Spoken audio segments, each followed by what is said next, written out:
Hello student. तो चलिए हम देखते हैं अपना 12th का पॉलिटिकल साइंस का सिलेबस किस प्रकार है।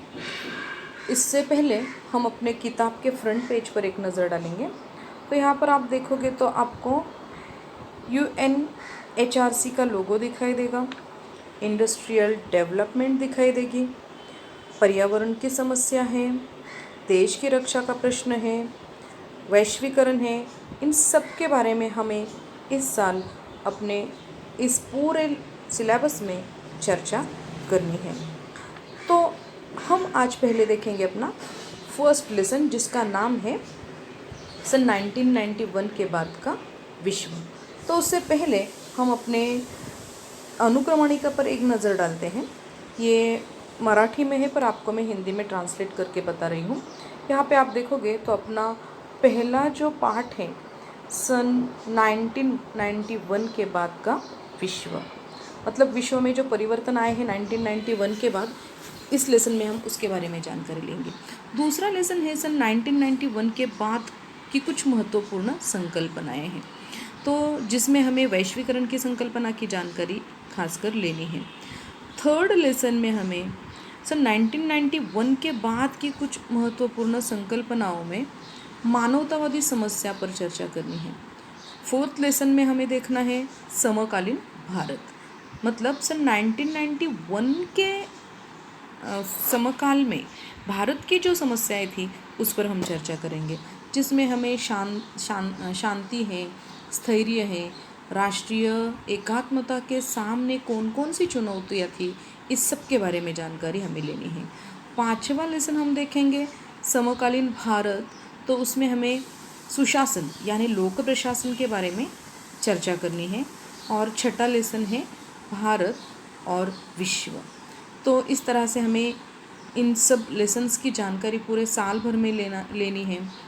भले ही लेसन्स 6 हों पर उसका जो कंटेंट है वो बड़ा ही महत्वपूर्ण है, जो समझने में आपको ऑनलाइन दिक्कत आएगी, किंतु चिंता मत कीजिए, यहाँ पे हम डिजिटल एजुकेशन के माध्यम से इसको समझने का प्रयास करेंगे। तो हम चलते हैं अपने फर्स्ट लेसन की तरफ।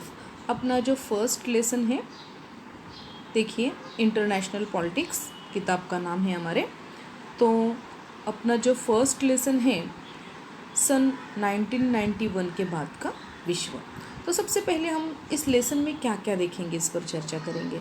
तो देखिए इस लेसन में 1991 के बाद विश्व में कौन कौन से परिवर्तन आए हैं, तो उस पर हम चर्चा करेंगे। आप देखोगे कि सन 1991 के बाद जो है सोवियत रूस के विघटन के बाद विश्व में कुछ परिवर्तन आए हैं, उस पर हम चर्चा करेंगे। तो सबसे पहले शीत युद्ध का अंत। शीत युद्ध जो कि अमेरिका और सोवियत रूस इनके बीच बड़ी ही महत्वपूर्ण समस्या थी, और शीत युद्ध में दोनों देशों के बीच का तनाव बढ़ता ही जा रहा था।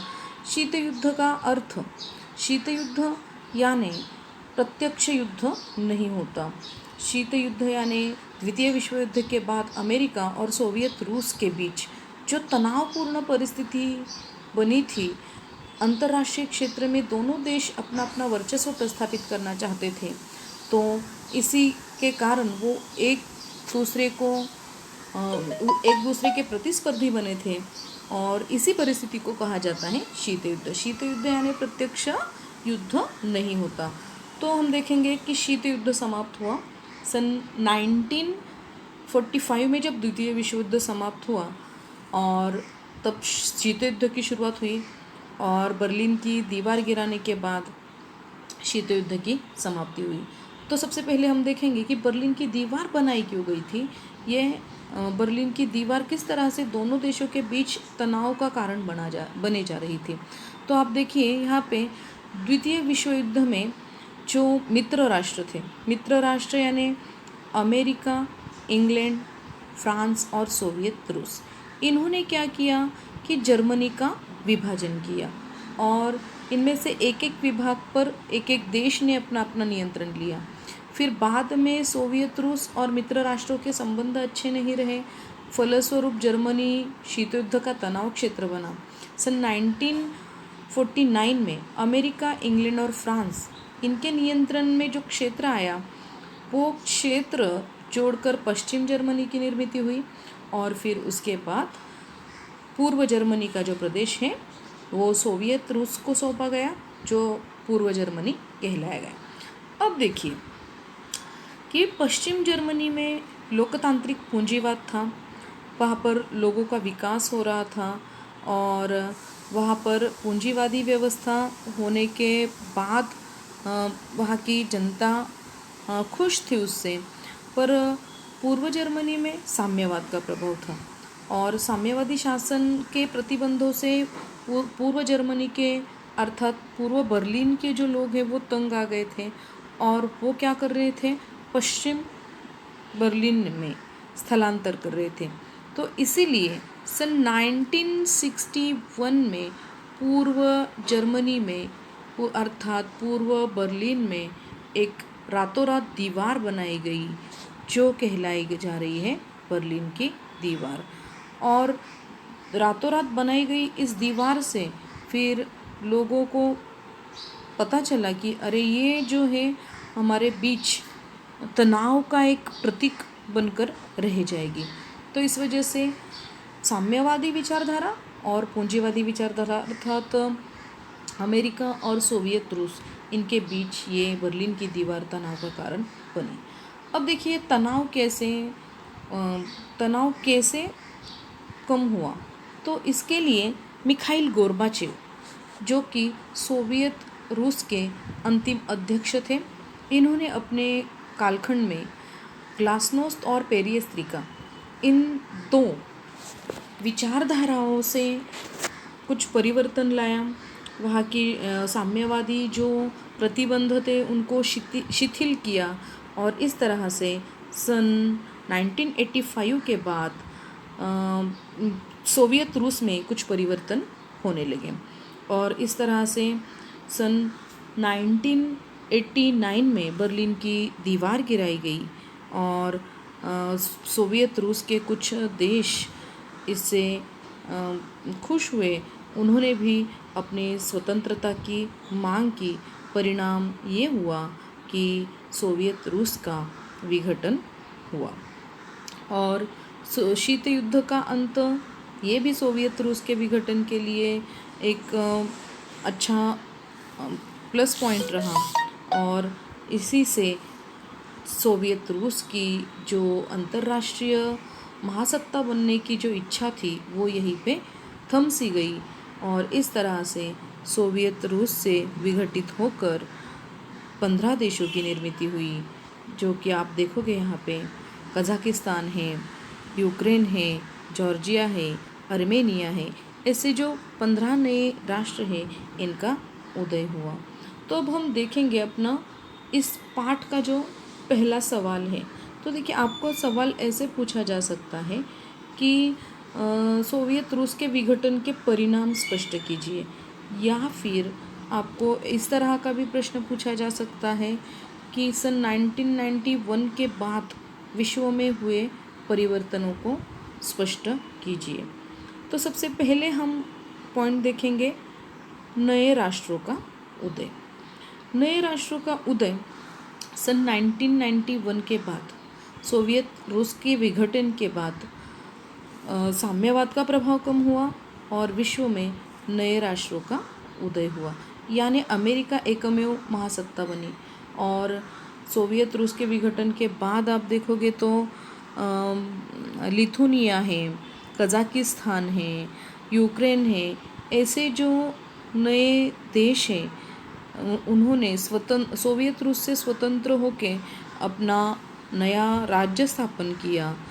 जॉर्जिया है, आर्मेनिया, यहाँ पे आप देखोगे कि सोवियत रूस से जो भी देश अलग हुए हैं उन देशों को यहाँ पर आप देख सकते हैं। तो इस तरह से सन 1991 के बाद नए राष्ट्रों का उदय होने लगा। उसके बाद हम देखेंगे एक ध्रुवीय व्यवस्था का उदय।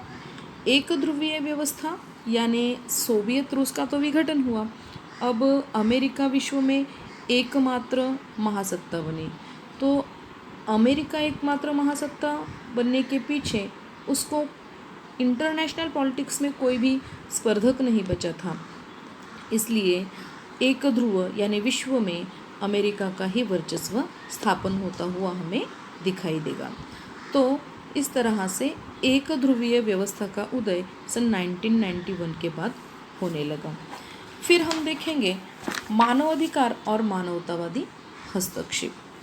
सन 1991 के बाद मानव अधिकारों के प्रति विश्व के सभी देशों में जागरूकता बढ़ने लगी है और इस तरह से कि मानवीय समस्याओं के प्रति काम करने के लिए तथा मानव अधिकारों का जो उल्लंघन हो रहा है वो उल्लंघन रोकने के लिए संयुक्त राष्ट्र ने मानव अधिकारों का घोषणा पत्र सन 1948 को घोषित किया गया, जारी किया गया और ह्यूमन राइट कमीशंस सभी देशों में स्थापित होने लगे और ये कमीशंस जो है मानव अधिकारों का जो उल्लंघन हो रहा है उन पर नियंत्रण रखने का काम करने लगे। एमनेस्टी इंटरनेशनल ये जो अंतर्राष्ट्रीय संगठन है वो मानव अधिकारों के रक्षा के लिए काम करने लगा और इसी के साथ साथ प्रत्येक देश में मानव अधिकार आयोग की स्थापना की गई। भारत में भी मानव अधिकार आयोग की स्थापना की गई। तो इस तरह से सन 1991 के बाद सभी देशों में ह्यूमन राइट्स के बारे में जागरूकता बढ़ने लगी। इसके बाद हम देखेंगे आतंकवाद की जो समस्या है। देखिए आतंकवाद की जो समस्या है सबसे पहले ऐसे लगता था कि आतंकवादी संगठन सिर्फ विकासशील या अविकसित देशों पर ही हमले कर रहे हैं, पर 11 सितंबर 2001 में जो अमेरिका के वर्ल्ड ट्रेड सेंटर पर जो हमला हुआ और उस हमले के वजह से यह गलत साबित हुआ कि आतंकवादी संगठन केवल और केवल विकासशील देशों को अपना टारगेट बना रहे हैं। आप देखोगे यहाँ पर वर्ल्ड ट्रेड सेंटर पर जो हमला हुआ था तो उससे पूरी अमेरिका की सिस्टम हिल सी गई थी और सभी देशों का ये जो मानना था कि आतंकवादी संगठनों का केवल अविकसित देशों को ही खतरा है, वो खतरा हमें नहीं हो सकता था, ये बात गलत सिद्ध हुई। परिणामतः आतंकवाद की जो संकल्पना है इसके बाद वो बदल गई है, खास करके विकसित देशों की सोच बदल गई है। तो हम देख सकते हैं कि ये समस्या संपूर्ण विश्व को चुनौती के रूप में बनी है और इस तरह से ये जो आतंकवाद का बदलता हुआ स्वरूप सन 1991 के बाद हमें दिखाई देगा। 5वें मुद्दे पर हम चर्चा करेंगे बहुध्रुवीयता और प्रदेशवाद। बहुध्रुवीयता और प्रदेशवाद। शीत युद्ध के काल में शीतयुद्धोत्तर काल में चीन और भारत इन देशों का प्रभाव विश्व में बढ़ने लगा, अर्थात इंडो पैसिफिक क्षेत्रों का महत्व बढ़ने लगा। और इस तरह से आप देखोगे कि जो प्रादेशिक संगठन जो स्थापन हुए हैं, कुछ आर्थिक गुट स्थापन हुए हैं, जैसे कि ब्रिक्स आप देखोगे तो ब्रिक्स में ब्राज़ील है, रूस है, इंडिया है, चाइना है और साउथ अफ्रीका है। इन 5 देशों का मिलकर ब्रिक्स ये क्षेत्रीय संगठन स्थापन हुआ। तो ये जो देश हैं अमेरिका के वर्चस्व को चुनौती देने वाले देश साबित होने लगे। परिणामतः विश्व राजनीति को एक नया मोड़ आया और इस तरह से अंतर्राष्ट्रीय इस तरह से ब्रिक्स संगठन के वजह से अमेरिका के वर्चस्व को चुनौती निर्माण हुई। इसी तरह से यूरोपीय यूनियन है, इसके साथ साथ भारत ने जो असंलग्नता की नीति अपनाई थी, तो इस नीति के वजह से भी भारत की तरफ देखने का जो अन्य देशों का नज़रिया है वो बदलता गया। फिर बाद में सन 1991 के बाद बहुध्रुवीयता का उदय हुआ, यानी अमेरिका, सोवियत रूस, ब्रिक्स संगठन के जो देश है, चीन है, इन सभी देशों का अंतर्राष्ट्रीय राजनीति में वर्चस्व बढ़ने लगा। तो इस प्रकार इस प्रश्न में हमने देखा कि किस तरह से सन 1991 के बाद भारत के और अन्य देशों के जो संबंध हैं वो किस तरह से बदलने लगे, अंतर्राष्ट्रीय राजनीति में किस तरह से परिवर्तन होने लगा। तो चलिए हम आगे इसके बारे में मैं आपको नेक्स्ट वीडियो में जानकारी दूँगी। तो आज हम यहीं तक रुकते हैं। तो आगे हम देखेंगे कि शीत युद्ध से प्रभावित जो देश हैं उनकी क्या क्या समस्याएं हैं। धन्यवाद।